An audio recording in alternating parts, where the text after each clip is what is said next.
وعلى آلك وأصحابك يا نور الله۔ پچھلی جو آیت مبارکہ گزری تھی اس میں یہ تھا کہ جب بنی اسرائیل والوں نے یہ کہا کہ اب ہم ایک کھانے پہ نہیں رہ سکتے، تو لہٰذا اب اللہ ہمارے لیے زمین سے اور کھانے اگائے۔ اس کے بعد اب یہاں سے اگلا رکوع بھی شروع ہو رہا ہے اور آیت نمبر 62 ہے کہ ان الذین آمنوا والذین هادوا والنصارى والصابئین من آمن باللہ والیوم الآخر، کہ وہ لوگ جو ایمان لے کر آئے اور یہودی نصرانی اور ستارہ پرست، تو ان میں سے جو سچے دل سے اللہ اور پچھلے دن پر ایمان لے آئیں اور پھر نیک کام بھی کریں، تو ان کے لیے ان کے رب کے پاس اجر ہے اور لا خوف علیہم ولا هم یحزنون، اور انہیں کچھ نہ اندیشہ ہوگا اور نہ ہی کچھ غم ہوگا۔ اب اس آیت مبارکہ میں نصرانیوں کا بھی اور ستارہ پرستوں کا بھی یہ ذکر ہے کہ اگر یہ لوگ سچے دل سے ایمان لے آتے ہیں اور نیک عمل کرتے ہیں تو پھر اس کے بعد ان کے لیے اجر ہے۔ اس کا مطلب یہ ہے کہ جب تک ایمان نہیں ہوگا اس وقت تک کوئی عمل فائدہ نہیں کرے گا۔ پہلے ایمان لے کر آئیں پھر نیک عمل کریں۔ تو اب دنیا میں اگر لوگ اچھے کام کرتے ہیں اور ایمان والے نہیں ہوتے، جیسے کافر اچھے کام تو کرتے ہیں، تو اچھے کام کرنے والے دنیا میں ایسے لوگ جو صاحب ایمان نہیں، ان کو دنیا کے اندر ہی اس کا اجر مل جاتا ہے، یعنی جو بھی اس کے ان کو فائدے ملنے وہ دنیا میں اٹھا لیں گے۔ اچھے کام کریں گے تو اس کا فائدہ دنیا میں مل جائے گا، لیکن آخرت میں ان کو اس کا کوئی اجر نہیں ملے گا۔ اور اگر ایمان والے ہیں تو ان کے لیے دونوں طرح سے ہے، اللہ چاہے تو دنیا میں اجر دے دے یا اللہ چاہے تو ان کو آخرت میں اس کا اجر دے دے۔ پھر بنی اسرائیل کا پیچھے ایک بات یہ سنی تھی ہم نے کہ بنی اسرائیل والے جو تھے ان سے موسیٰ علیہ السلام نے بھی کہا تھا کہ اگر تم پکے اس بات پہ آ جاؤ کہ تم اللہ کی اطاعت کرو گے تو تمہیں فرعون سے ہم بچا لیں گے۔ تو پھر انہوں نے بھی کہا تھا کہ ٹھیک ہے اب آپ اللہ سے کتاب لے کر آئیں، ہم اس پہ عمل کریں گے۔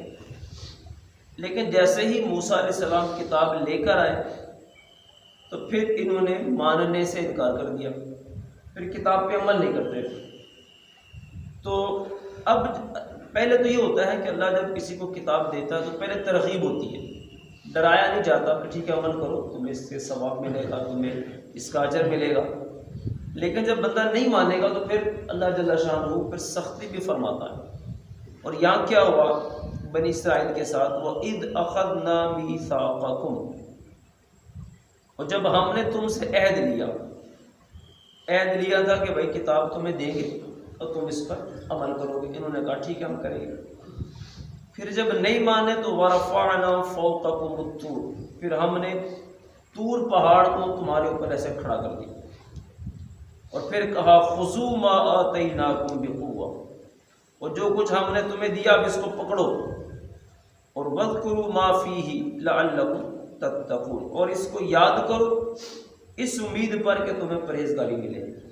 یعنی جب یہ مان نہیں رہے تو پھر جبرائیل علیہ السلام آئے، انہوں نے پورا کوہ طور جو ہے نا طور پہاڑ کو اٹھا کر ان سب کے اوپر ایسے کر دیا اور کہا کہ مانو، نہیں مانو گے تو ابھی یہ پہاڑ تمہارے اوپر گرے گا۔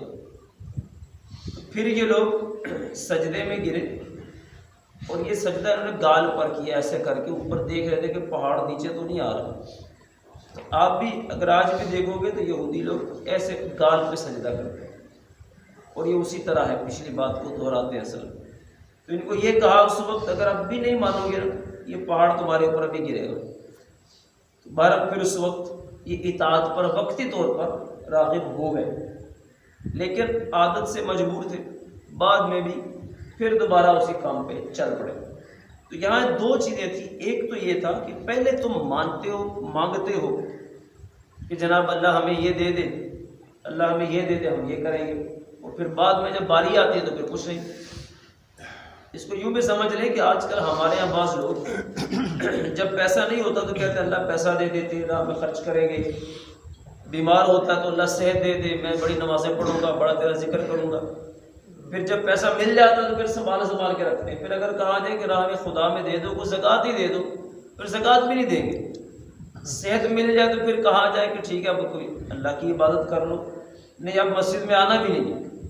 یہ باتیں ہمارے لیے بھی تھوڑا غور طلب ہیں کہ پہلے جب کچھ نہیں تو مانگتے رہتے ہیں اللہ دے دے دے دے، جب مل جائے پھر کہتے ہیں ٹھیک ہے اب تو ہم نے کچھ نہیں دینا بھائی، مانگنے بھی جائے تو بھی نہیں دینا، اور جو فرض ہے زکوٰۃ کم از کم وہی بندہ دے دے تو وہ بھی نہیں کرتے.